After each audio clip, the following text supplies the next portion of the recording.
were actually 12.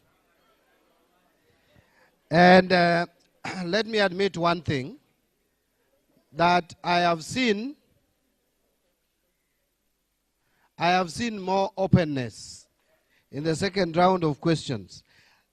What I want to remind you is, remember, in 2022, when the cabinet was being vetted, I was still in the national, that time I was in the National Assembly. I was serving my 16th year, and I categorically talked about the skunk, isn't it? I want to guarantee you that I don't want to be a skunk.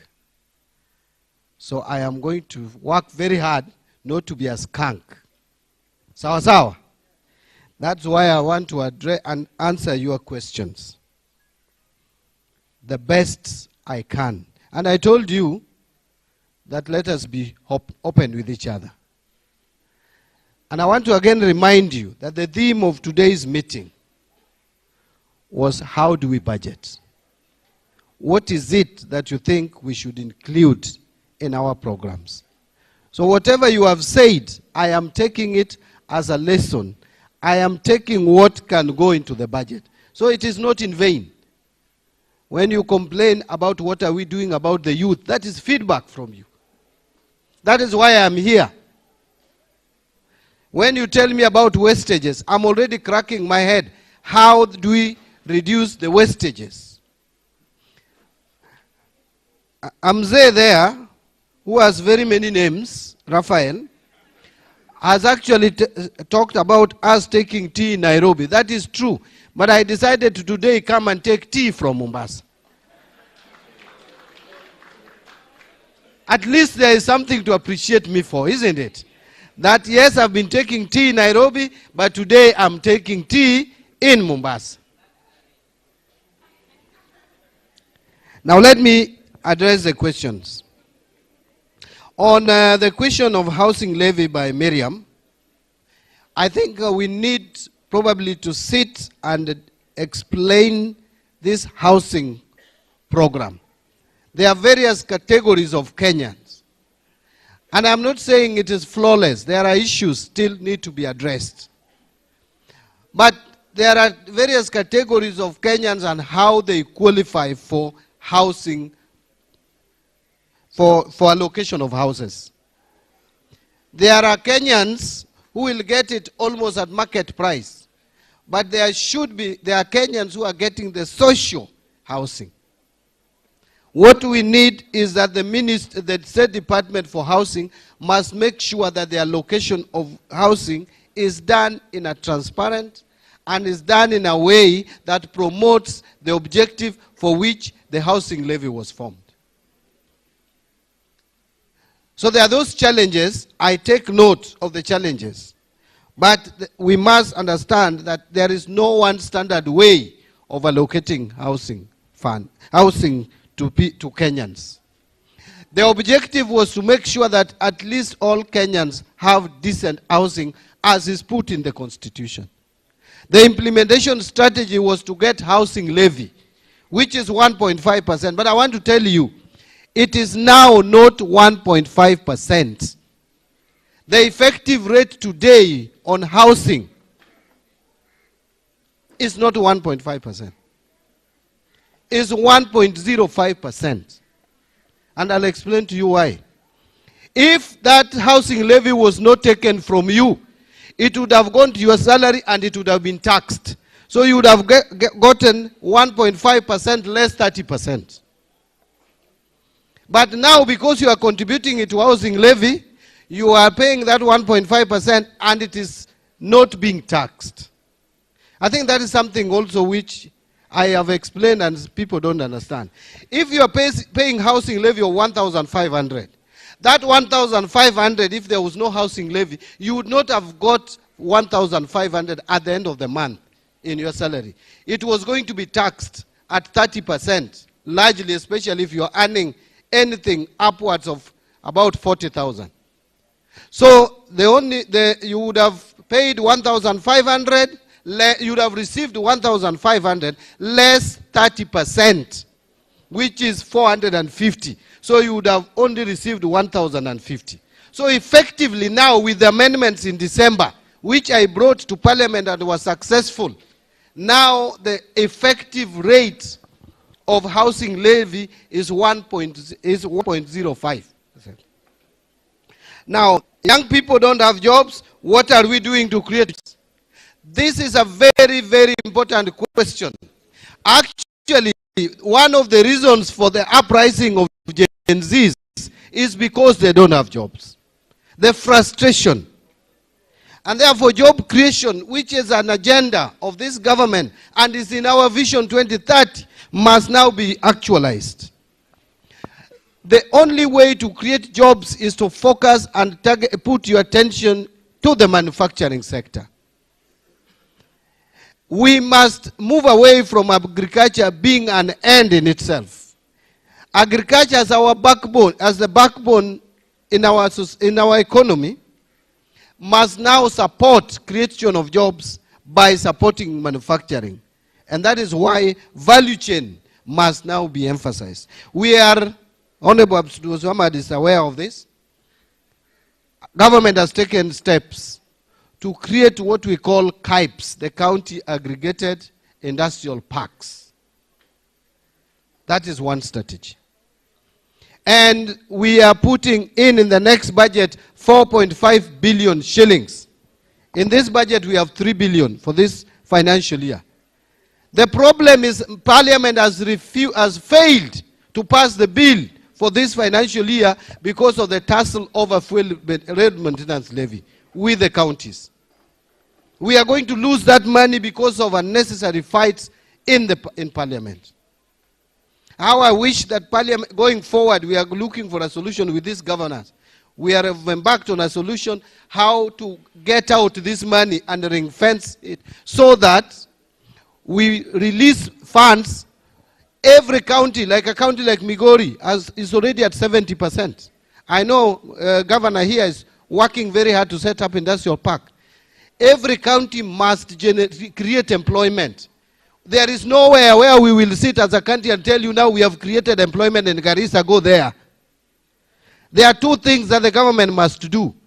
You must create an enabling environment in terms of legislation and tax regime and policies to encourage direct investment, whether foreign or local.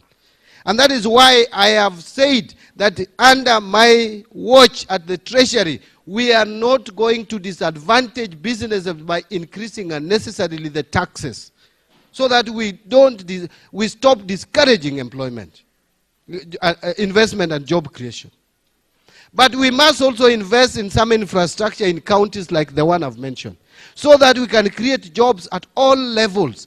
We already have a pool of 3.4 million Kenyans with no jobs. I don't know whether you knew that. Fresh from, those who have come out of colleges. We are churning out about 800,000 Kenyans every year who are getting into the job market without jobs. It is a crisis. It must be dealt with. So I agree with Miriam that must catch our attention. And I will combine that and respond to the issue of mining and minerals. There are only 3 sectors of our economy which contracted last year, which did not grow. Some contracted. 3, manufacturing sector, contracted. Construction sector, contracted. And mining and minerals. 3 sectors.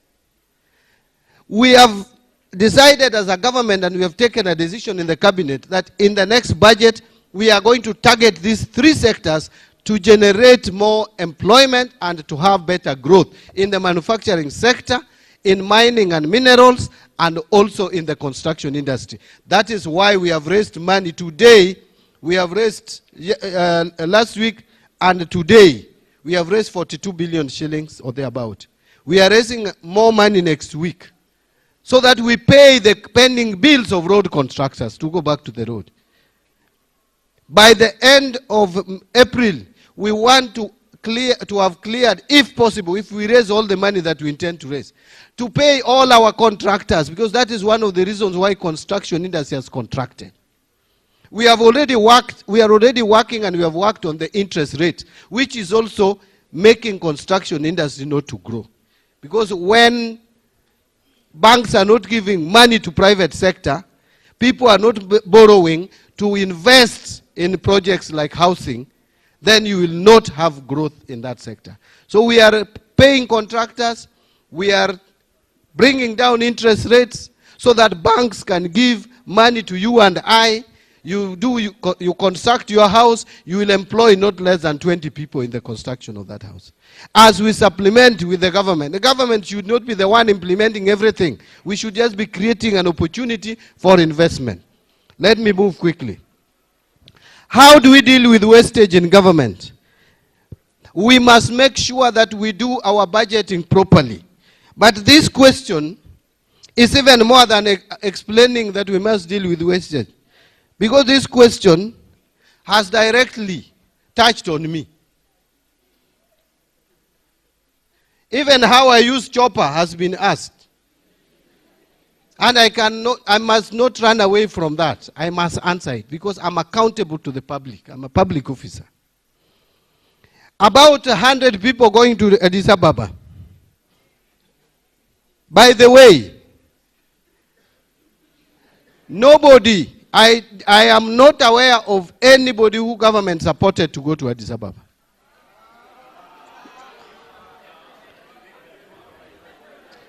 You ask me a question, am I supposed to respond or I leave? If there is any public officer who used public resources to go to Addis Ababa, we have Auditor General, they will be caught. But as far as I'm concerned, because the one which was louder was the one for MPs, and they stated clearly that they were using their own money, I have no reason to doubt it. And by the way, if I have my money to go and see if Baba is winning or losing in Addis Ababa, why do you stop me from going to Addis Ababa? Why are you dictating on me not to use my money? If I use public resources and I am caught now, that becomes a question. But if you are just stopping me, then I will tell you, you must be having a problem either with Baba or myself. Yeah. If I use my money, there's no problem. If I use my salary, no problem. I can use my salary to go to Addis Ababa, come to Mombasa, go to Busia, or go to my home. It should not be an issue. But if I'm using public money, then you start asking me questions.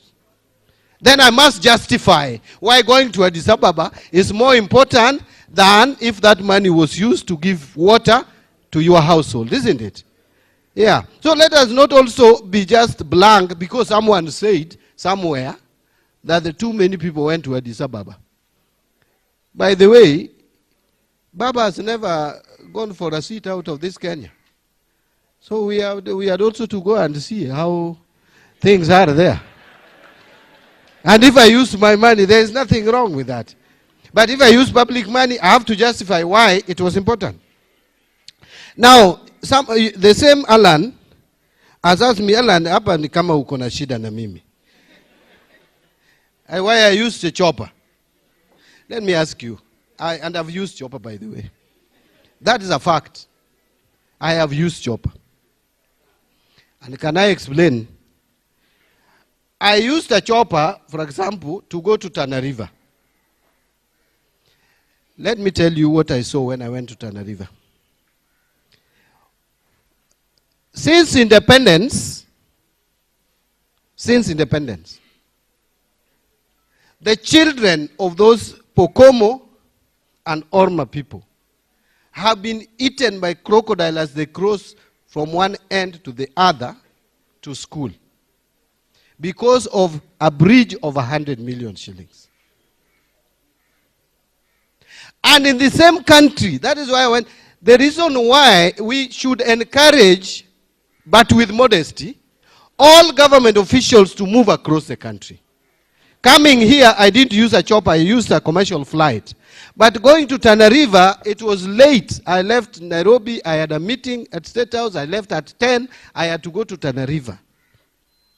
I could have not driven to Tana River and back that day. But now, the question you want to ask, when I went to Tana River, in the supplementary budget, I made sure that I allocated 50 million for each for the two bridges. Because why should the children of Kenyans be eaten by crocodile while other people drive back at their bedrooms on Tarmac Road. Why? Why should the Oromo people have their children they are given birth to? I can hear my brother is telling me that is commendable. If I did not go to Tana River, I am telling you today, no one would have thought of allocating 100 million to those two bridges. Because I would have sat on the 14th floor of Treasury building, seeing papers recommending 50 million, ningesema tuna pesa, we don't have, this is not a priority, must we put a bridge? This bridge has always not been there. But when I saw elderly people over 60, 70, shedding tears of joy because a bridge is going to be constructed over River Tana to help their children not to continue dying. That to me is the change that I think we need in this country.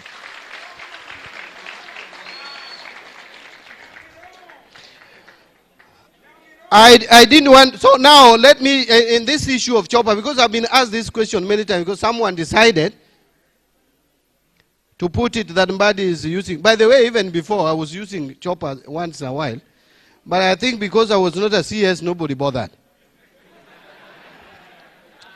Now, you go, and then someone was saying, I go to my home using a chopper. If I go to Kakamega, there is a program which we call FLOCA. FLOCA program is financing locally led climate financing. It is in all counties, including Mombasa will come together with my brother here. We are supporting counties, they are putting money, we are also putting money. In Kakamega, the audit queries which were threatening the very survival of that program. And we are getting billions of shillings from various donors, including German, Denmark. They are giving us their billions. And you know how sensitive donors are. There was an audit query. I was also going to Kisumu the same day. The FLOCA program has a budget for oversight. They support my reaching Kakamega using a chopper. They could have fueled my car as well. But how many hours would it have taken me to go to Kakamega? We went and corrected that mess and we reopened the account of Kakamega County. And I came back to Kisumu over the same FLOCA. Then I was going to my home. So did you want the chopper to leave me on the Tarmac Road in Kisumu to walk to my home? If the chopper is coming to Nairobi, it had to drop me at home in the village and then come back to Nairobi so that I can greet also my people in the village. Is that the mistake that I made? If someone wants to calculate, then can calculate between Kisumu and my home how much it would have cost out of the cost, then I pay. But if anything, the chopper was coming to Nairobi, so there was no any extra expense. I think I've answered that question of chopper. On the issue of contributing to Harambes, this one, please allow me, this is an individual decision.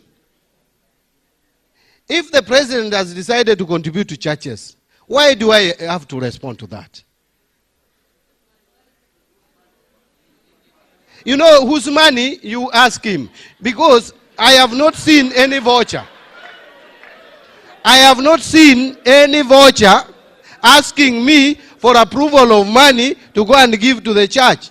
Then I would immediately mark on that paper that we don't have a vote for supporting church events.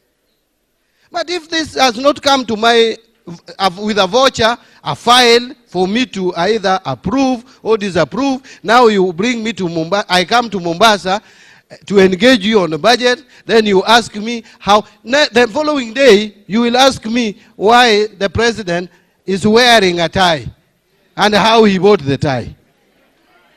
Honestly, you guys, let us talk about it like this, that if there is any extravagance by government officials, then we stop it. Is that not so? But asking me specific question, MBADI, using a chopper, that, yes. By the way, using a chopper, I think you can question me. But my contribution to church, wachana na mimi hiyo ni kati yangu na Mungu.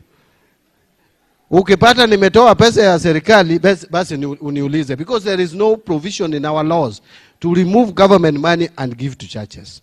And by the way, the president has never asked me to give money for his church events. If he asked me, I will tell him, Your Excellency, with all due respect, disapproved. Not that because church functions are not important. They are important, but they are not in the budget, isn't it? So ninge disapprove. But because he has not sought my approval, how do I get involved there? My tax, my voice, Odhiambo. Why is your tax not working? Your tax is not working.